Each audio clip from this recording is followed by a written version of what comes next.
Hey guys, just something I added to my car that's nothing major here, just it really does help though. You ever notice when you shut your gas cap, there's a loud like clanking noise where the plastic pin meets the metal on the car? So I found out a great way to do it. I just added some thick 3M tape here, little foam tape. You can kind of see where it's indented. And it makes it a nice solid sound when you shut the gas cap. Nothing major. I just didn't like how when you shut it, it was like it would clank because that's plastic against plastic. It felt kind of cheap. So just that little bit of foam tape, and it makes it a little more solid sounding, if that makes sense.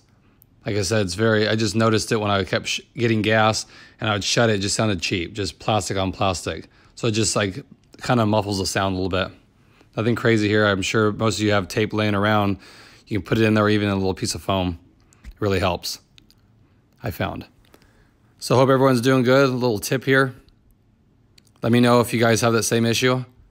Thanks again, guys.